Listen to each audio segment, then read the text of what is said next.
Okay. Hi, everyone. Welcome back to CEMS. I'm assuming that people can hear me and see me okay. Just affirm along the side. Feedback. Yep, good. Okay, cool. So it's my great pleasure to introduce my PhD advisor, Dan Schacter, as this year's CEMS keynote speaker. Dan's contributions to the study of human memory are extraordinary.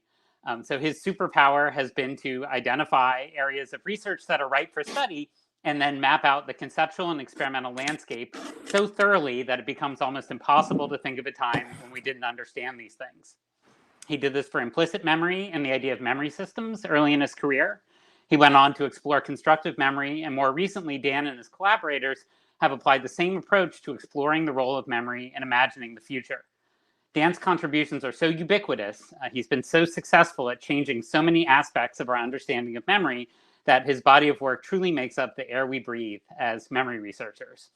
The breadth of Dan's contributions are also reflected in the breadth of topics that his trainees have gone on to study, ranging from problem solving to implicit memory to aging to social cognitive neuroscience to computational cognitive neuroscience to mind wandering to translational memory research.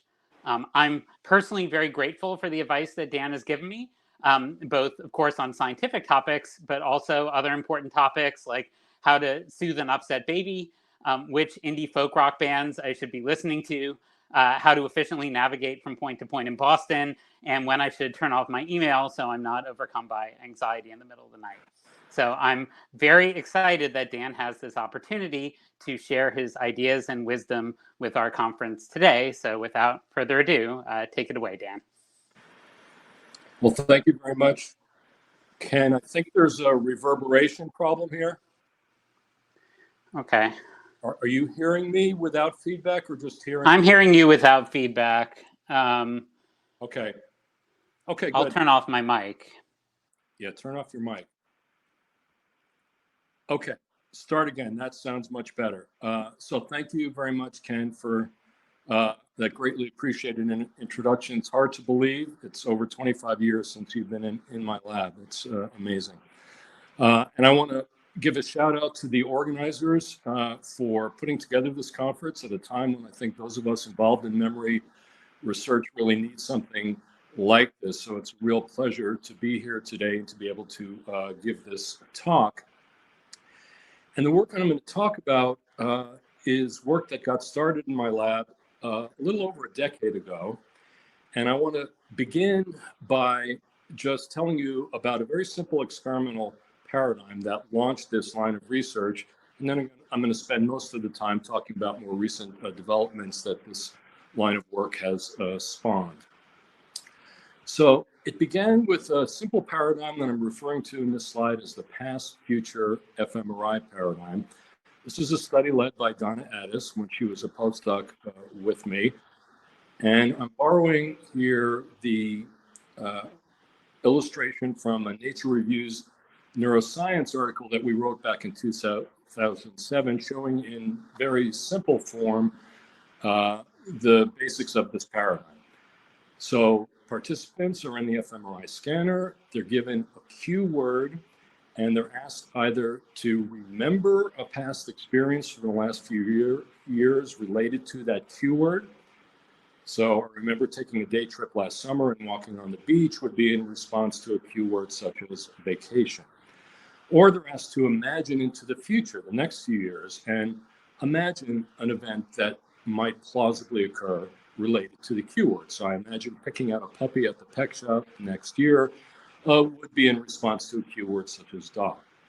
And the simple intent of this experiment was to look at the relationship between brain activity when people remembered past events and imagined future events in comparison to a couple of control tests that involved visuospatial and semantic processing, but did not require participants to imagine or remember specific episodes. And the results were pretty straightforward and pretty striking, namely that activity increases when people remembered past events compared to control or imagined future events compared to control were strikingly similar. I'm just showing you a couple of them here. midline regions, medial prefrontal cortex, and more posterior regions, posterior cingulate, retrosplenial cortex showed that striking similarity. Several other regions, including medial temporal lobe and the hippocampus, showed the same thing. So on the basis of that study, some work published that same year from Kathleen McDermott's lab, led by Carl Spooner, and one earlier PET study from Okuda and colleagues. Addis, Randy Buckner, and I, in that 2007 Nature Reviews Neuroscience paper, postulated the existence of what we called a core network involved in remembering past events, imagining future events, and supporting related kinds of mental simulations. And you can see those midline regions from the slide that I just showed you, medial temporal lobe and hippocampus, lateral temporal cortex, and lateral parietal cortex were all part of what we refer to as the core network. And cognitive neuroscientists in the audience will, of course, recognize that this core network overlaps very substantially with the well-known default mode network. Now, we only had a couple of studies to go on at the time, but research in this area really took off after 2007. And by 2015, there were quite a few studies looking at the relationship between remembering past events and imagining future events using neuroimaging. And Roland Benoit, when he was a postdoc with me, led a meta-analysis that indeed confirmed the joint activation for what we refer to as episodic simulation, imagining a future experience in episodic memory in those core regions that I told you about based on a much larger sample. Now, neuroimaging evidence wasn't the only kind of similarity that was reported between remembering the past and imagining the future. So, for example, there are been a number of studies of amnesic patients who, of course, are virtually defined by their inability to remember their past experiences, showing that they often have difficulties imagining their personal futures and even just imagining novel scenes. Some of the important work on scene construction conducted by Eleanor McGuire, Demis Hassabis, and their colleagues. Not all amnesic patients show these deficits. Larry Squire's group has reported a couple of papers where their patients seem to do these things pretty well, but I would say on balance, most amnesic patients reported in the literature do exhibit difficulties when asked to imagine future events. There's a fairly substantial literature now on cognitive aging. We know that older adults, when they are asked to remember past experiences, typically remember those experiences in less episodic detail than younger adults. Work led by Donna Addis in my lab, work from other labs has shown that they typically also show a very similar reduction in episodic detail when they're imagining into the future. And that holds for both normal aging and for individuals with Alzheimer's disease. Well, based on the findings or the subset of findings that were available at the time back in 2007, in a couple of papers, Addis and I put forth a general perspective that we refer to as the constructive episodic simulation hypothesis. And here the idea, I am getting feedback, at least on my computer, but I'll just try to push through it. That episodic memory, which is traditionally associated with recollection of past personal experiences, plays a key role in imagining possible future scenarios. So that's what I've referred to as episodic simulation. And it does so by supporting flexible retrieval and recombination of elements of stored episodes to construct possible future episodes. And this is building on earlier ideas from Endel Tulving, who talked about the role of episodic memory in mental time travel and imagining the future. We really emphasize this idea of flexible recombination.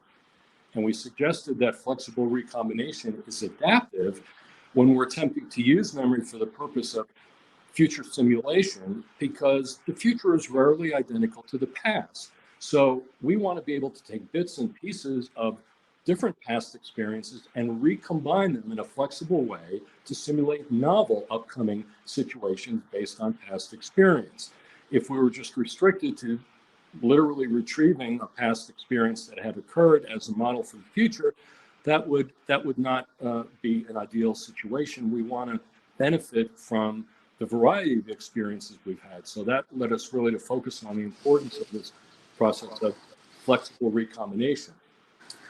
But Dan, I just wanted to pop in with the audio issue. Do you have two tabs open?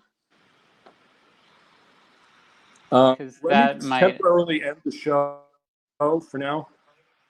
Okay. Do I have two tabs open? Because that, let's see, according to the chat, is a possible cause of the reverb. Okay, I think I just may have eliminated it. Okay.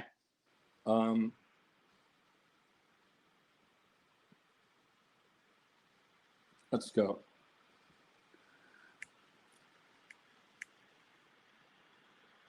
Okay, so can you hear me now without reverb?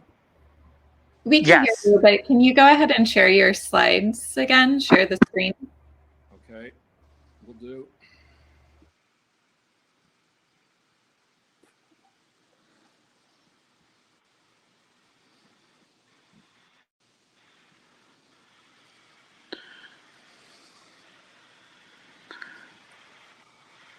Okay. Am I back up? Yep. And no reverb? No, we hadn't been hearing reverb at all, actually. Oh, okay. This is much better now for me. Great. Okay. Okay. So the idea was that we need to be able to simulate novel situations based on past experience and to draw on and recombine elements of different experiences to simulate these novel situations. However, and this was the link to constructive memory and why we called it the constructive episodic simulation hypothesis, flexible recombination from this perspective can also result in memory errors when elements of past experiences are miscombined. Now, in traditional episodic memory research, we tend to focus on retrieval of individual experiences, not on recombining elements of different experiences. But research on episodic simulation and some related processes that I'll talk about today shifts the focus, or has at least for our lab, to the role of flexible recombination. So what I want to focus on for the bulk of the talk are two issues that we've been pursuing over the last few years. Number one, I want to dig in a little more deeply to the mechanisms of flexible recombination and episodic simulation. And then two, I want to pursue that link to constructive memory and talk about the link between flexible recombination and memory errors. And I'm going to jump from the domain of future imagining to the domain of associative inference to do that. Okay, mechanisms of flexible recombination and episodic simulation. So similarities that I reviewed earlier between remembering the past and imagining the future imply a role for episodic retrieval in imagination and future thinking, hence the term episodic simulation. But these observations don't necessarily provide conclusive evidence that episodic retrieval is critically involved in future simulation. So a couple of caveats. Amnesics, we know, typically have declarative memory deficits that include but aren't limited to episodic memory. So to the extent that at least some, or I would say most patients have problems with future imagining, these problems could be related to this broader declarative memory deficit, perhaps resulting from semantic memory problems rather than, strictly speaking, episodic. Of course, core or default network activity alone is not specifically diagnostic of episodic memory, could mean a lot of things. And of course, we don't want to go down a naive path of reverse inference. And then finally, age-related reductions that I talked about in episodic detail for past and future events, they could reflect the influence of episodic retrieval, but they might also reflect the influence of non-episodic factors, such as descriptive or narrative abilities. So similar aging effects, for example, have been observed on a picture description task in which older and younger adults are simply talking about a picture right in front of them. Older adults will report less specific detail about what's in the picture, just as they report less specific episodic detail about remembered past and imagined future experiences.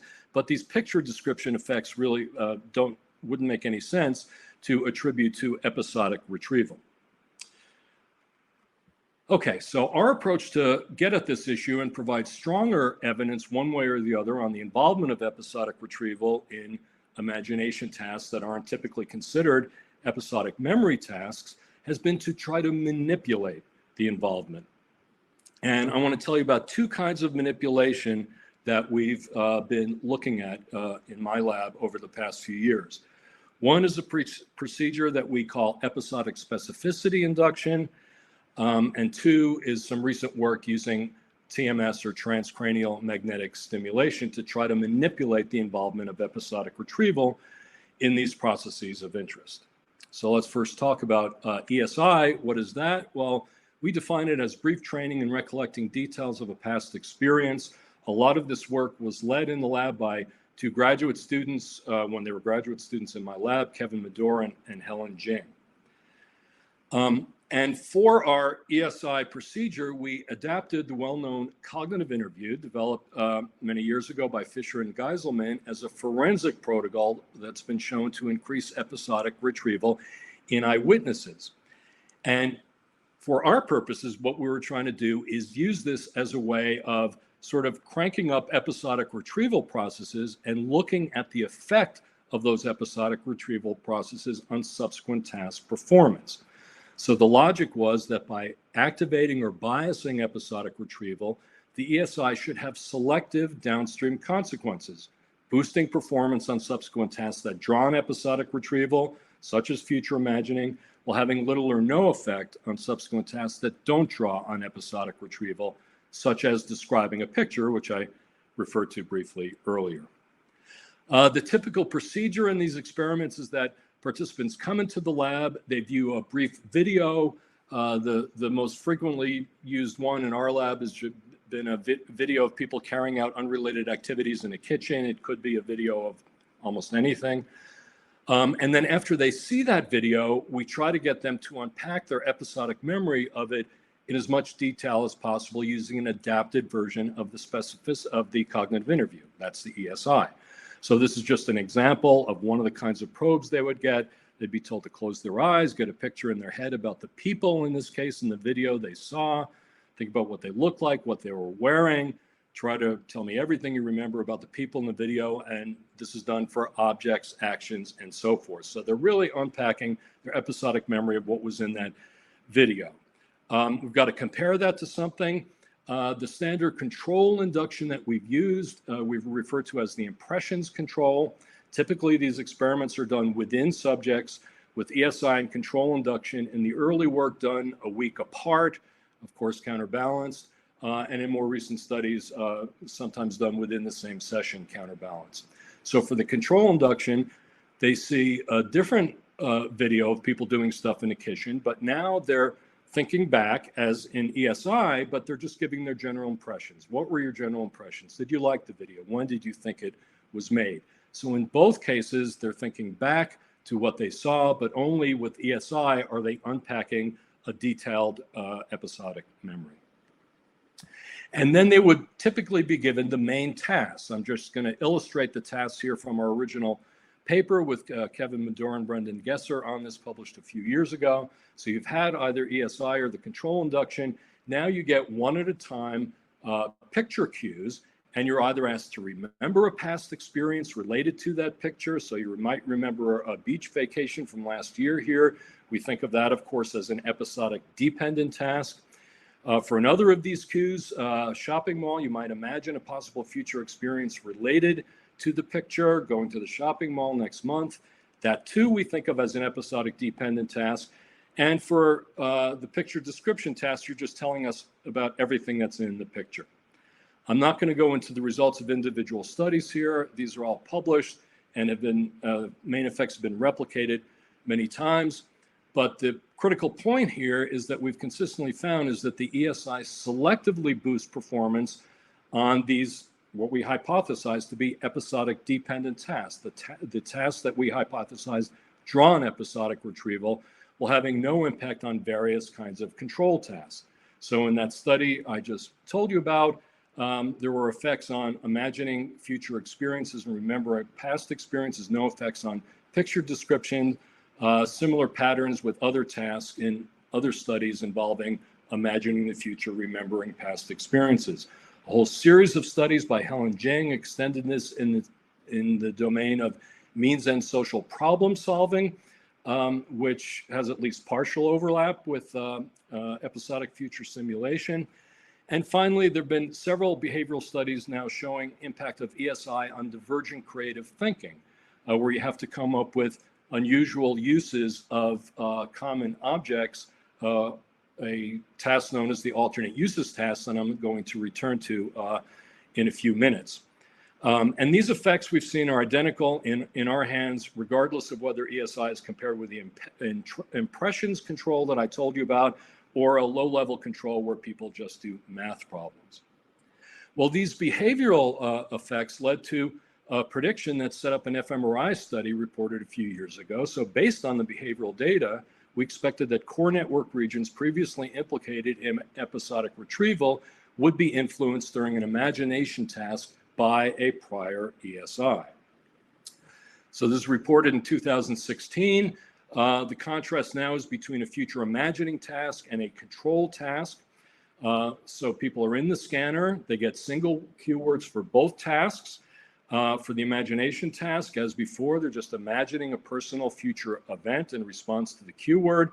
The object control task is the one that we had used in quite a few previous studies led by Addis and others, where you get a single word and you generate what we call a size sentence. The size sentence includes the keyword and two related object words ordered by size. You also provide definitions of each word. This is all done silently in the scanner and then verified in a post-scan interview. So the idea is that it involves both semantic and visual spatial processing, but again, no requirement to imagine a personal episode. So subjects are scanned while they do these tasks, and they do them after a non-scan specificity or control induction order counterbalance. Behavioral data, again, taken from post-scan interview, replicated earlier work. ESI selectively increased episodic details on the imagination task. We had a way of scoring details on the control task, but there was no effect of ESI on that. And if you look at just the basic univariate activation maps, what you see is that when you look at the contrast of imagine greater object, you just get a nice replication of a core network map. As I showed you earlier, with robust activity in the medial midline regions that I talked about earlier, lots going on in the hippocampus, following both control and ESI, but you can see even by eyeballing it, there's more going on in the hippocampus following ESI than control. And indeed, a formal contrast that asks which of those regions that showed the imagine greater than object effect also show an ESI greater than control induction effect, indeed identified three core network regions, anterior hippocampus, inferior parietal lobule, and precuneus. So we thought that those effects were consistent with expectations based on the behavioral data and relevant neuroimaging data. Interestingly, I think we can also tell a similar story for divergent creative thinking, which is another domain of imagination that has become increasingly the object of attention in cognitive and cognitive neuroscience research. So I mentioned earlier the alternate uses task. That's a standard test of divergent creative thinking, where people try to generate novel but appropriate uses for common objects, such as a brick or a paperclip. And they're scanned while they do that task, and they also, as a control task, do what we refer to as an object association task. So now you're getting those same cues such as brick, but you're just generating familiar associates rather than coming up with novel uses. Involves very little divergent thinking. And in this paper reported in Cerebral Cortex last year, when you perform that same contrast that I just showed you for both asking the question, what regions are showing an AUT greater than OUT and specificity greater than control effect, you get out that same left anterior hippocampal region that we saw in the Imagine Future task. So at least with respect to the hippocampus, it looks awfully similar. There are also a couple of prefrontal regions that showed those effects and some other interesting effects for which I would refer you to the published paper. Okay, so that ends my summary on the specificity induction. Let's move on now and talk about some very recent work on transcranial magnetic stimulation, using that to try to impact episodic retrieval effects in memory and imagination. And this is work that's been led by Preston Thakral in the lab. Preston just finished up with me as a postdoc and has moved on to a position as director of neuroimaging at Boston College. And in Preston's first study on this topic of using TMS to look at episodic simulation and memory, this was reported in Journal of Neuroscience a couple of years ago. An inhibitory TMS protocol was applied to the left angular gyrus. That's a key part of the core network that previous studies have implicated in episodic retrieval, as well as a variety of other functions, certainly not just episodic retrieval. And application of TMS, inhibitory TMS to the left angular gyrus was compared to a vertex control stimulation site that's frequently used in TMS studies of episodic retrieval, because it's thought that the vertex is not playing a key role in episodic retrieval. And the key finding here was that when you look at what people did when given a standard imagine the future, remember the past task, where they're given word cues after they've gotten the TMS, is that TMS similarly reduced the amount of episodic details that participants subsequently remembered or imagined compared to the vertex control stimulation site. By contrast, TMS to this same region had no effect on a semantic free association task. So there's some evidence that applying TMS to the left AG is selectively impacting the episodic processes of interest that are common to memory and imagination. Now, a more recent study that Preston led took advantage of some important work that came out of Joel Voss's lab, published in Science a few years ago, that showed that when TMS is applied to the AG, it doesn't just, the effect is more widespread than just at the point of application. It also impacts regions that are connected to the angular gyrus, including specifically the hippocampus. Not only the hippocampus, but including the hippocampus. And so this study used fMRI-guided TS to the left angular gyrus, compared again with that same vertex control, in an attempt to modulate activity in the hippocampus during both episodic simulation and divergent thinking. As I mentioned earlier, ESI seems to have similar effects on these two processes, and this study gave an opportunity to look at them within a single experiment and test whether, in fact, TMS would affect them in similar ways and whether there would be a hippocampal contribution to both. This is reported, just came out a couple of weeks ago in PNAS for those who want to follow up on details of the procedure and results. So in separate sessions, TMS was applied using a continuous theta burst stimulation, CTBS protocol that's slightly different from what was used in Preston's earlier study. It was deemed to be most appropriate to the parameters of this study. Again, here the CTBS was applied either to the vertex control site or to the AG just prior to task performance during scanning.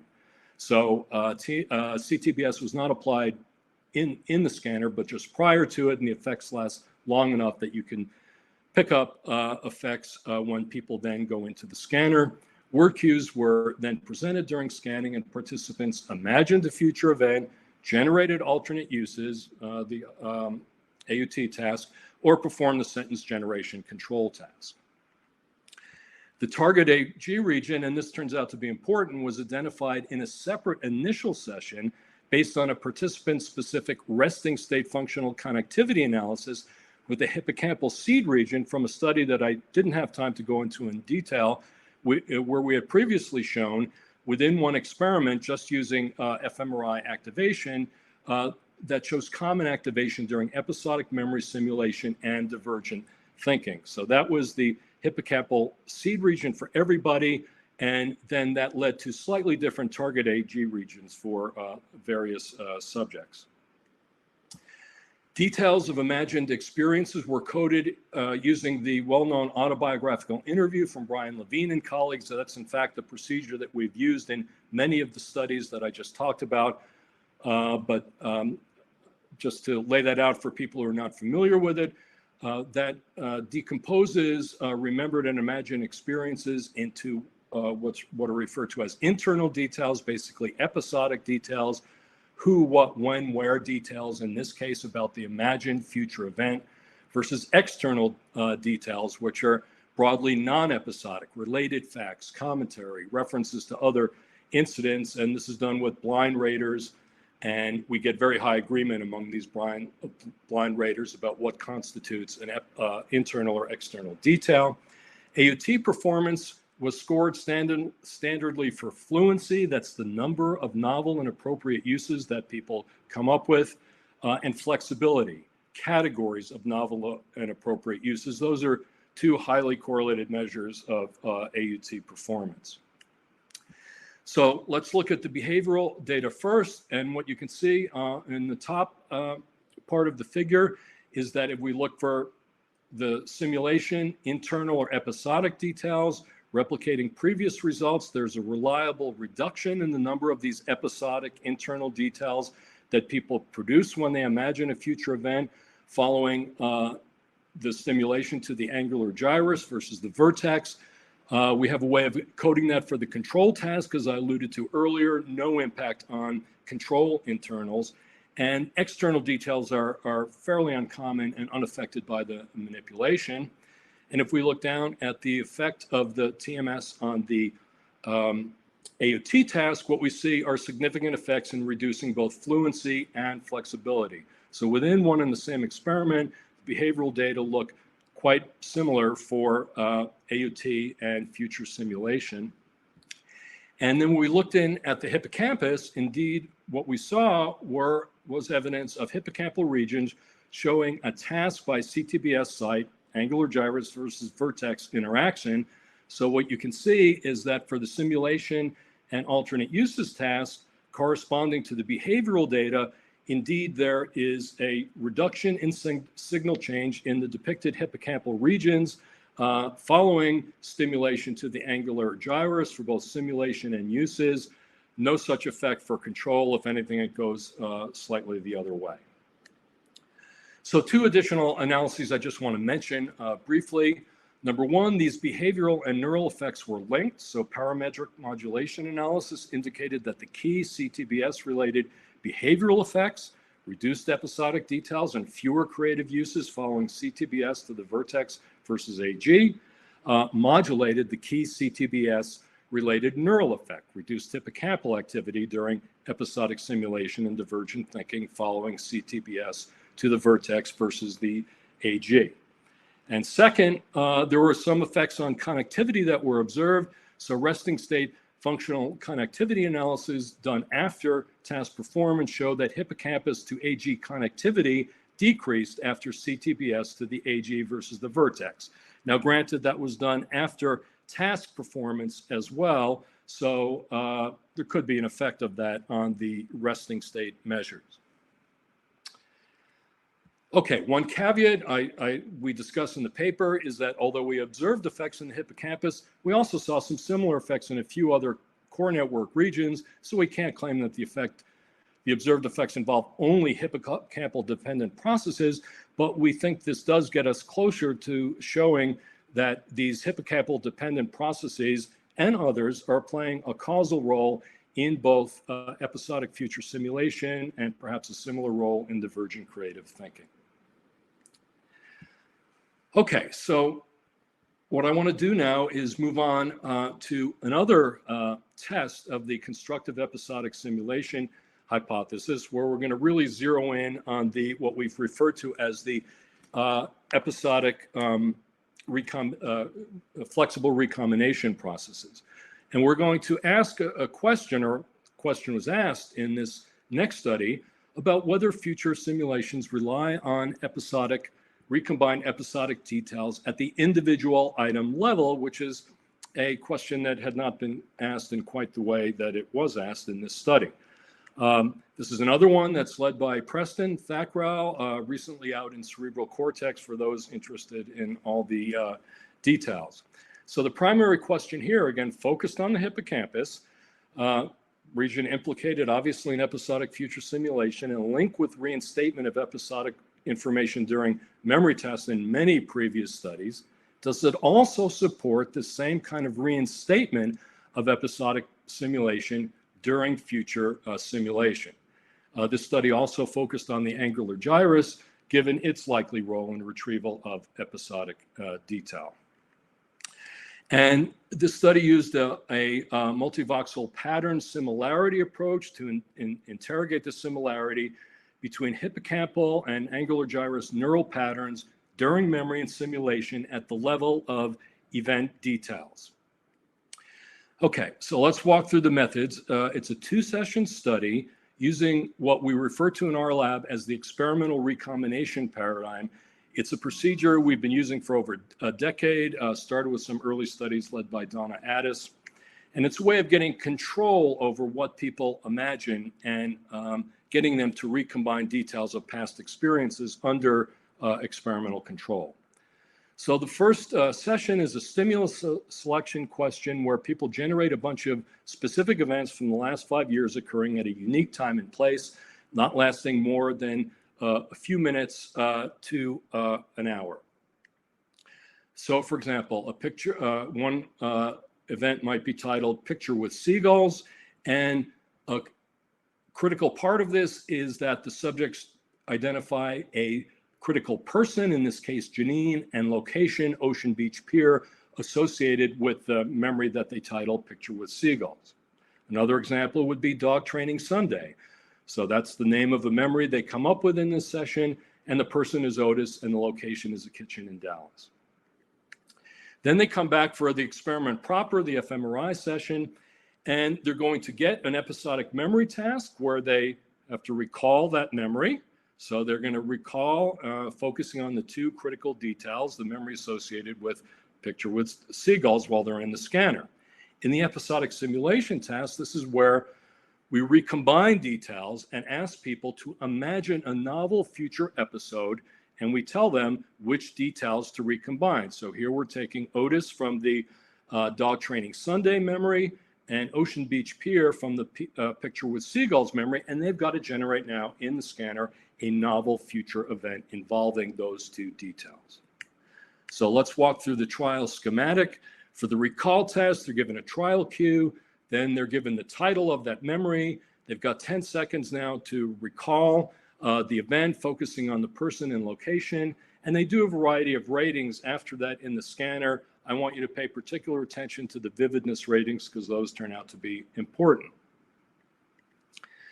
In the future simulation, they're given a novel simulation task queue, and now they're given a simulation queue that consists of the details for which we want them to generate a novel future episode. So they're supposed to imagine a future event involving Otis and Ocean Beach Pier. They've got 10 seconds to do that. And again, they're going to do those vividness ratings. Now note that the memory cues in the recall task didn't include the person or location names used for the simulation task. They avoided perceptual overlap so that any similarity across memory and simulation trials reflects information retrieved from memory. And that's based on prior work from Kuhl and Chun, as well as Wing and colleagues, using that same kind of logic. So let's walk through the analytic approach, the multivoxel pattern similarity approach, and we're just going to use location details as an example. The same procedure is done for person details. So for memories, we can imagine that there's a pattern of activity that's elicited by that recall cue, Picture with Seagulls, that includes the location detail, Ocean Beach Pier. And we're interested in the relationship, the correlation between that and the simulation that also involves Ocean Beach Pier. So we're going to look at the relationship between those 2, and we're going to call that the matching correlation because Ocean Beach Pier appears both in this memory and in that future simulation. And to get a handle on whether specific episodic recombined details are being used in simulation, we're going to compare that matching correlation to what is referred to in the study as the mismatching correlation. So that's the correlation between the pattern for this memory and all the simulations that don't involve Ocean Beach Pier. So the logic is that the match greater than mismatch correlation reflects detailed specific reinstatement, in this case, reinstatement of the location detail from memory during simulation, to the extent that there's greater match than mismatch correlation implies that, so to speak, that the detail from the memory is jumping over into the simulation. And both matching and mismatching correlations were computed for details as a function of high and low vividness during episodic simulation. Correlations were Z-transformed. Behavioral results showed indeed that there were correlations between the vividness of location and person details across memories and simulations, suggesting they covary and share episodic content. And that replicated a companion behavioral paper that was published in Memory last year. Looking at the MVPA results, the key question was, during future simulation, is there evidence of reinstatement from memory? That is, the matching correlation greater than the mismatching correlation, and does this effect depend on the vividness of details? So let's look at the hippocampus. Here we're going to see for the hippocampus, the answer to those two questions is yes and yes. So there is an effect of match versus mismatch, but it depends on the rated vividness of the item. So you can see that for the matching correlations, there's a significant effect of high greater than low vividness. High vividness overall is for matching correlations is higher than for mismatch. And for mismatch, there's not much going on at all. So there is a match greater than mismatch effect that depends on the vividness of the reported simulation. For the angular gyrus, the answer to those two questions are, the answers are yes and no. So here there is an effect of match greater than mismatch, but it does not depend on vividness, unlike the hippocampal effect, which clearly does depend on the rated vividness of the simulation. So some conclusions: because pattern similarity across memory and simulation was greatest for episodes that shared an event detail, we have evidence that specific details from memory are reinstated during simulation in the hippocampus and angular gyrus. Moreover, the greater reinstatement or similarity was associated with greater vividness of detail-specific information only in the hippocampus, as I emphasized. And we think these findings lend some novel support to the constructive episodic simulation hypothesis, in that here we do have clear evidence that recombined details from episodic memories are being used in these future simulations. And we think they also raise some interesting questions about possibly different functions of the hippocampus and the AG in episodic retrieval and simulation. Okay, now in my remaining few minutes, I want to talk about the link between flexible recombination and memory errors that I talked about briefly at the beginning of the talk, which is an important part of the constructive episodic simulation perspective. And here I want to go to some recent studies carried out in the domain of associative inference to try to get at this issue.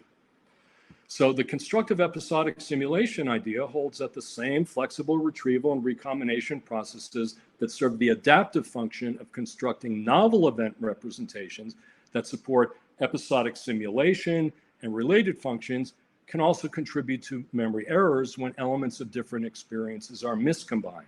So I want to tell you about some really, I think, very cool work led by Alexis Carpenter over the last few years as a graduate student in my lab, testing this idea by adapting an associative inference paradigm.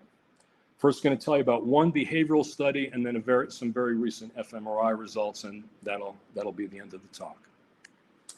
So associative inference, we can think of as an adaptive process that allows us to combine and recombine related information acquired in distinct episodes to make novel connections that we haven't directly experienced.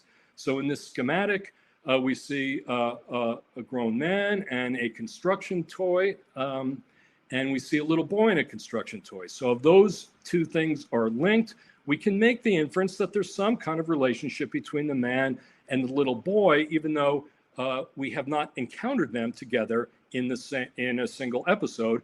We can combine and recombine across episodes to infer that because they're holding on to this common object, that there is a connection between them. And so the hypothesis here is that the capacity for flexible retrieval and recombination can support inference across related events, but might also leave memory prone to error or distortions, such as source misattributions, where contextual details of a related event are mistakenly attributed to memory for the original event.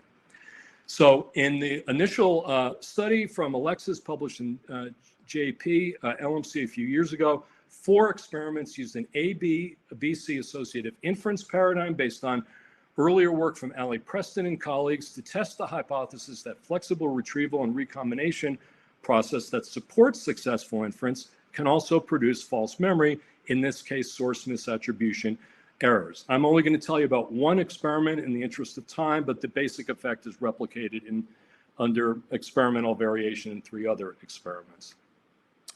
So you've got 2 sessions separated by a 24-hour delay. In the initial session, the participants are encoding A, B, and BC images that you see on the screen. So those images consist of the person and the common object, the construction toy. So we've got the man and the construction toy here in a living room with notably a white couch. And then we've got the little boy and the construction toy in a different living room with notably a brown couch. So you see a bunch of these kinds of images in separate blocks. You do your A, B, and BC encoding of these kinds of images. During encoding, participants are instructed. They'd be later tested on the directly learned pairs, that is the A, B, and BC lengths, as well as the indirectly learned pairs.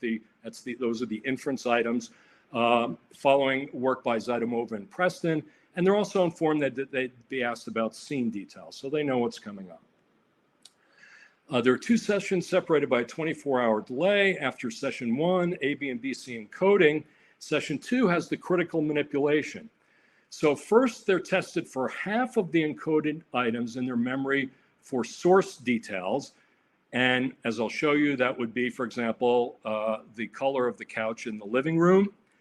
Then they're given directly learned and associative inference tests for all of the items.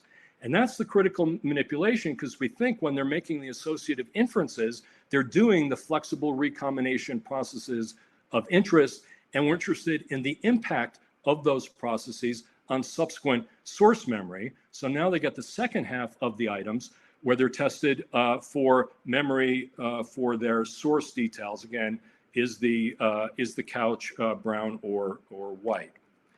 So as you can see, again, if when we're looking at the source memory test, if a person claims that they saw this guy in a room with a brown couch, we're going to call that a misinformation or source memory error, because obviously white is the correct answer.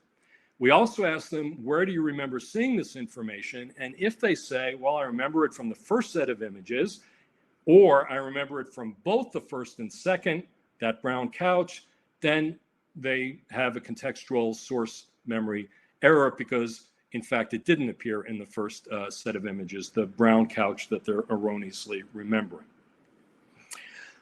Then they go on to do the associative inference and directly learned tasks. This is pretty straightforward. We have to be sure that they know that the construction toy went with the man.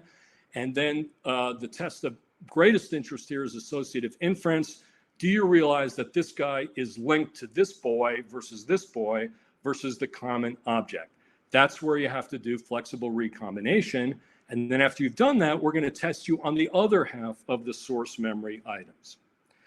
So they complete the second half of the multiple choice and source monitoring questions that I just told you about after those inference and directly learned trials.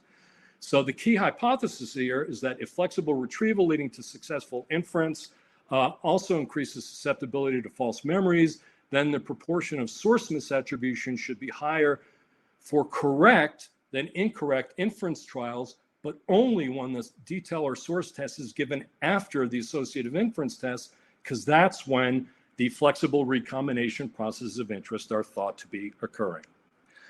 And for the critical false memory analysis, only items that were correct on directly learned trials are analyzed.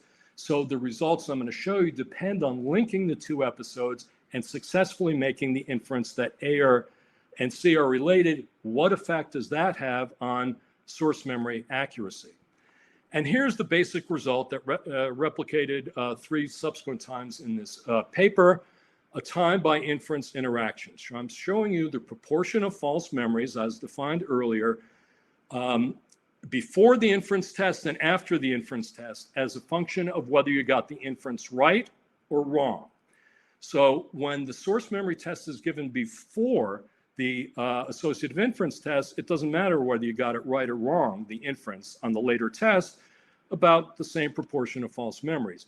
But as you can see, when you give the source memory test after the associative inference test, then there is a boost in false memories for those items that you got right, that you were making the correct inference about on that associative inference test, and that's a time by inference interaction.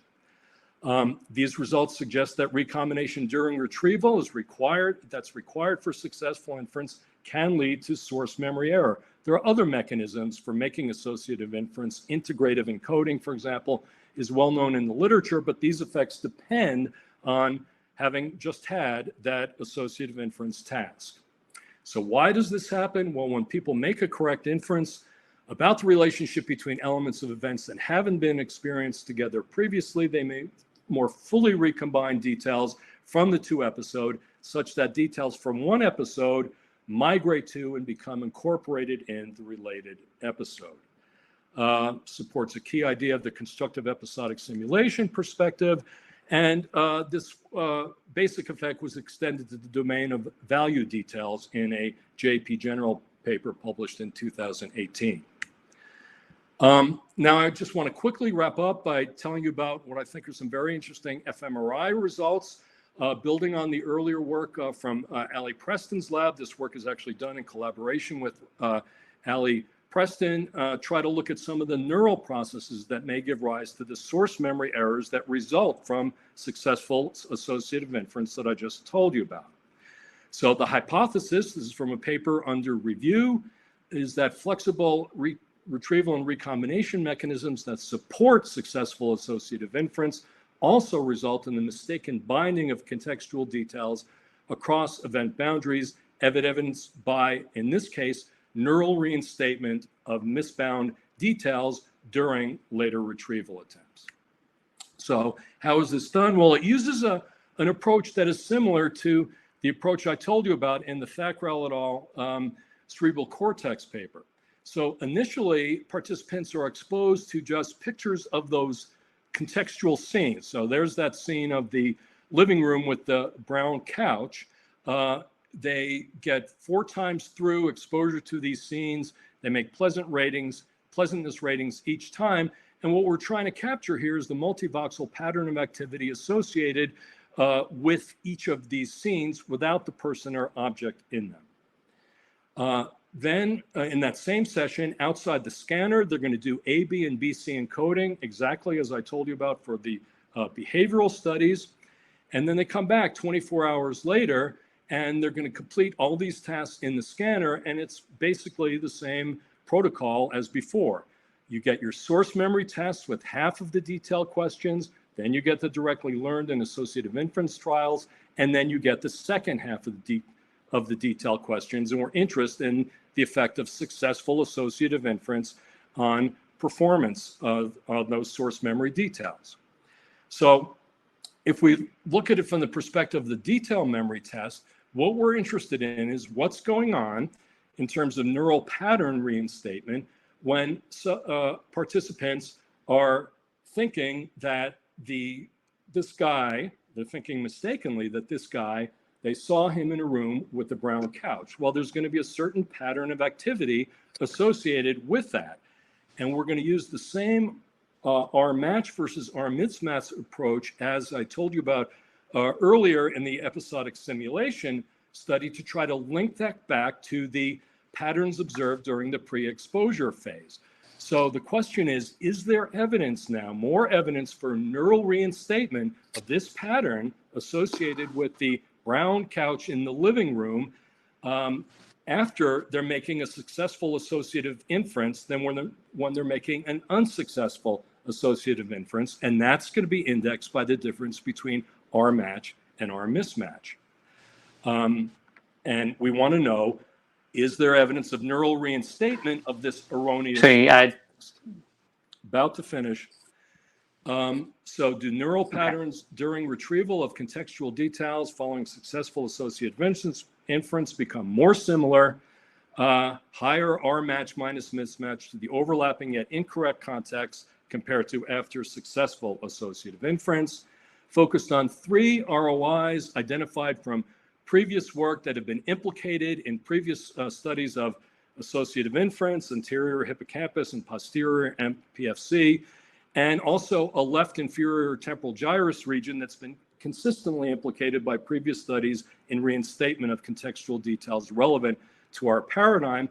And the critical finding here, there are lots of findings from this study, but the one I want to focus you on is that all 3 of these regions showed evidence of greater quote unquote false pattern similarity after successful than unsuccessful associative inference. In other words, there's more evidence that they're reinstating that erroneous context after they've made a successful inference than when that inference is unsuccessful.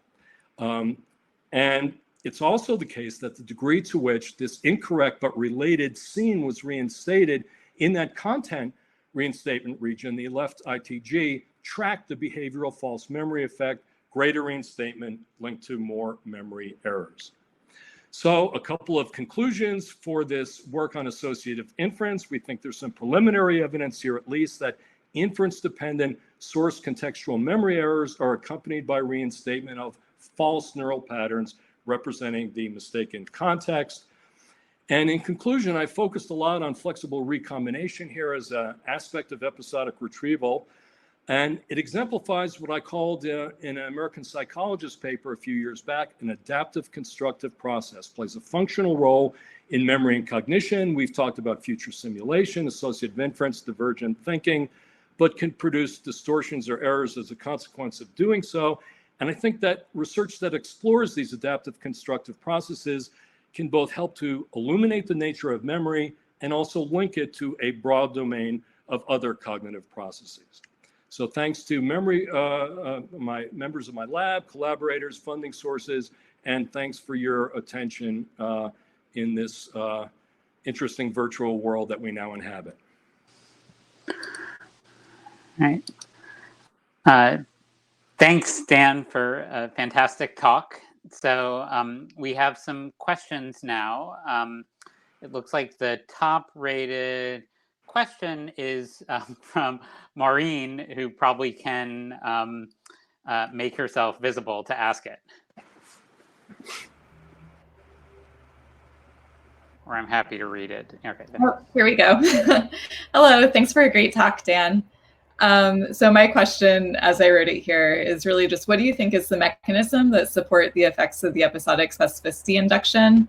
So you can imagine 2 different ideas. One is as just simply changing the strategies that people use during the following task, or you could imagine it as something like a priming of the core network. And I'm just curious which view you tend to take. We've talked about it more in terms of a specific sub-process of episodic retrieval that and others have referred to, borrowing terms from Morris Moscovich, as event construction. That this, we think, is something that's happening relatively early in the task, and it's kind of changing their orientation to the task to focus on episodic detail in a way that they don't when they haven't had the induction. And I think broadly the fMRI results are consistent with that perspective. I'm not sure that that's mechanistic enough to answer your question fully, but that's the way we've talked about it and thought about it. Okay, thanks. Okay, the next question is from Nick Diamond. Let's see, Maureen, do you want to try to put Nick on stage to do this? See if that works.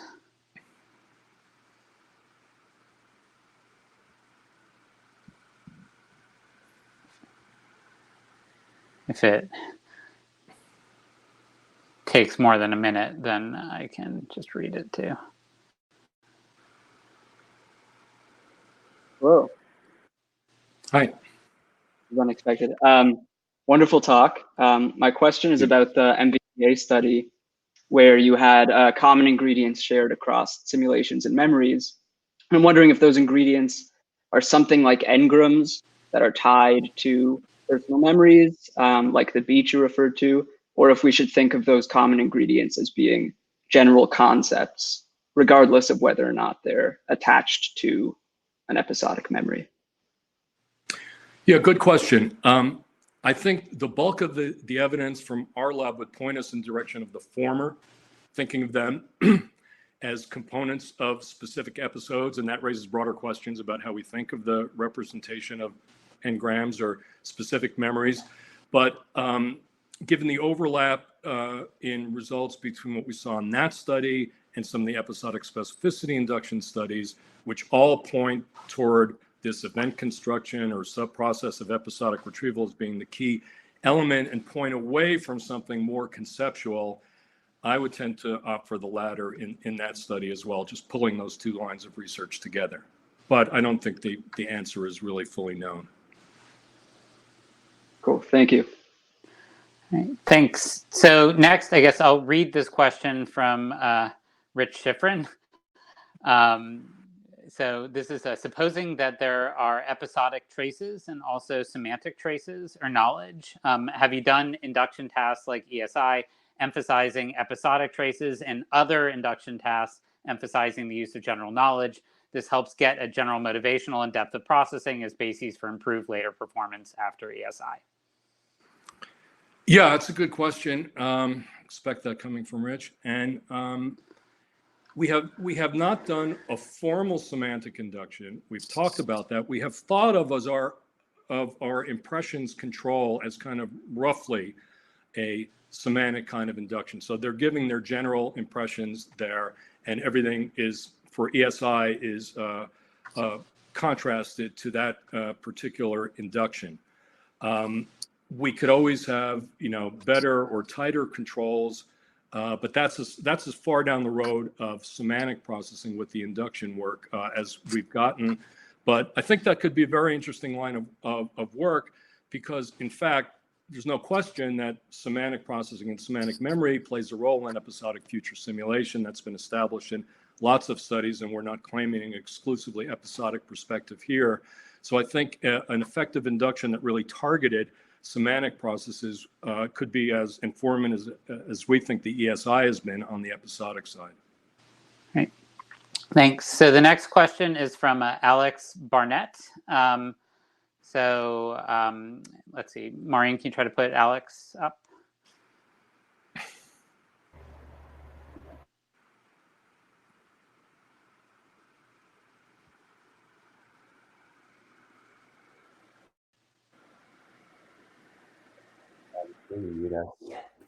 Can't tell if I'm up there.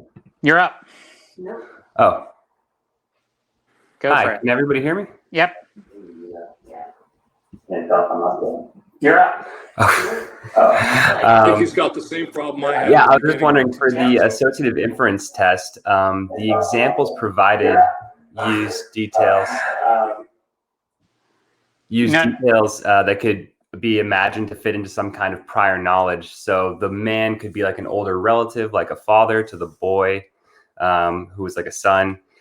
Were the stimuli often paired in a way that they could use this prior knowledge, or were they unrelated stimuli? And either way, really how do you think that may have affected the results? Yeah. Sometimes you're going to have links like that, but they're not selected. Turn up the volume. Oh, wait. Okay. Great, thanks. So I think as the last question, this is from Nora Newcomb, and it's a follow-up to Maureen's question. And so Nora says, maybe strategies isn't quite the right term, but I think that's what's at stake, or I wonder is whether people are thinking the man and the boy are father and son. The brown couch is in the rec room of the house, where with the white couch in the living room, right? Are they telling stories?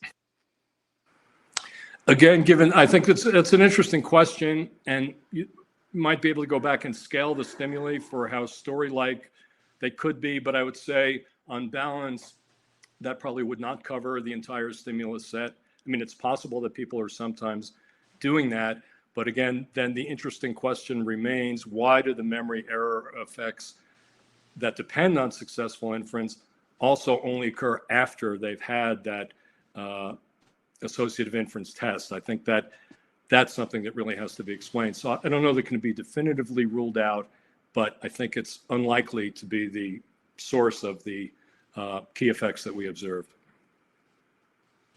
Okay, great, thanks. So I think that brings us to the end of the question time. So we can all thank Dan again for the excellent talk. And I also wanted to announce that we're going to start our next session 5 minutes late at 1:55 Eastern, just to give people time to walk away from their computer and stretch their legs for a minute or two. All right, thanks again, Dan. Okay, thanks. My pleasure.